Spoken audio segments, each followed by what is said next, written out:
se réveiller de la plus grande illusion dans le monde. Nous vivons ici sur Terre, ainsi que des milliards d'êtres humains. Que nous vivons est un fait empirique irréfutable.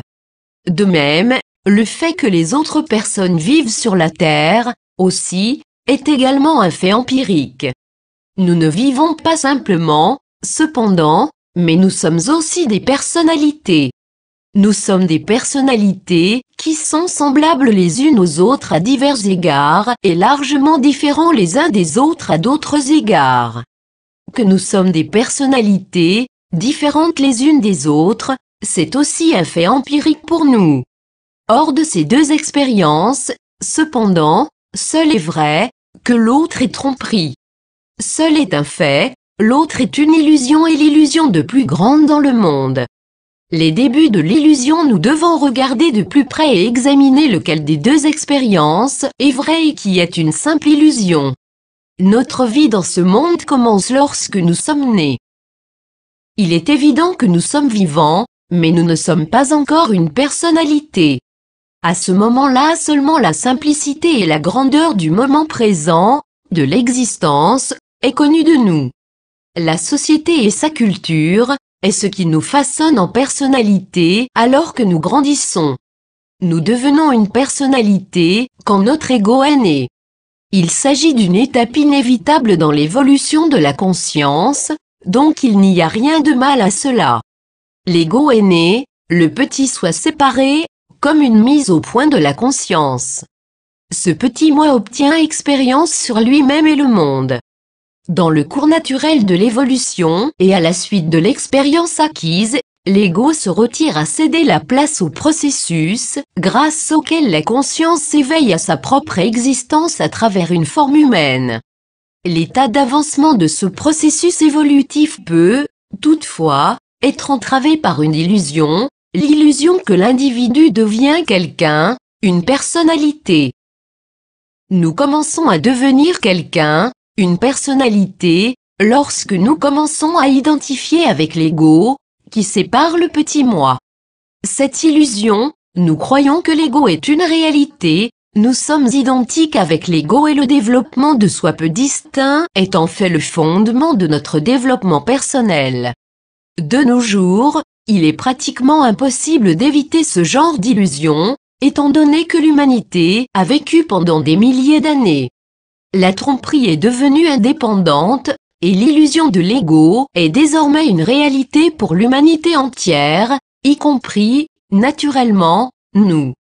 La nature de l'illusion, notre identification avec l'ego nous fait donc quelqu'un, une personnalité.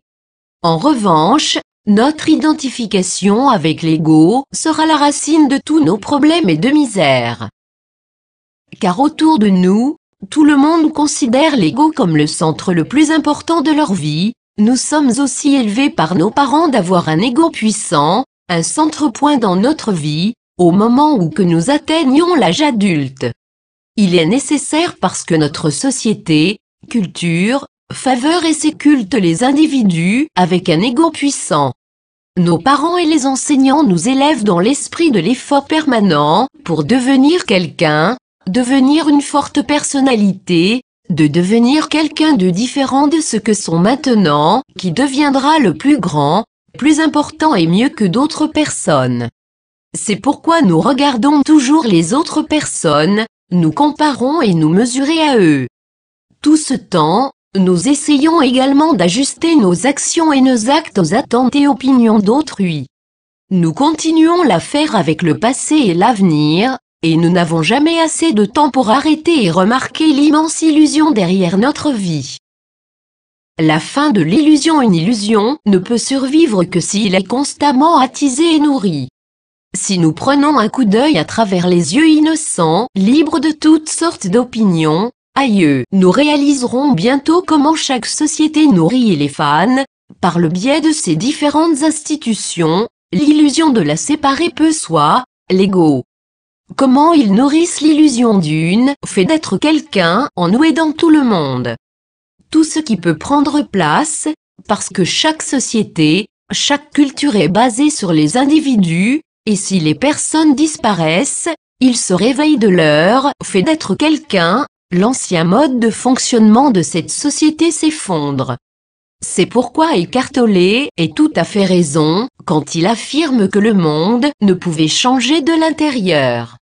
Le changement interne signifie que nous nous réveillons de notre fait d'être quelqu'un et nous commençons à comprendre ce que notre mission est dans le progrès évolutionnaire de la conscience. Nous devons donc réveiller de l'illusion de notre fait d'être quelqu'un afin de concentrer notre attention sur la réalité. Cette réalité n'est rien d'autre que le plus profond fait empirique dans notre vie, c'est-à-dire le fait que nous vivons, et nous constituons une conscience vibrante, pleine de vie. C'est la réalité qui a été voilée de notre part de l'illusion, l'erreur que nous avons concentré tous nos efforts sur le maintien de notre fait d'être quelqu'un. Si nous cessons de nourrir cette illusion, il disparaîtra après un certain temps. Afin de rompre la ligne de puissance de l'illusion, nous devons apprendre à noter l'éclat et la beauté de l'instant présent. Une fois que nous sommes en mesure d'accepter le moment présent, nous sommes en mesure d'accepter de nous-mêmes et nous sommes en mesure de profiter de la simplicité, la tranquillité et la paix de l'existence. L'ego et l'expérience de fait d'être quelqu'un puis disparaissent, et nous restons rien d'autre que pur, vibrant d'énergie, la vie elle-même. Source, The Manduliched. Org.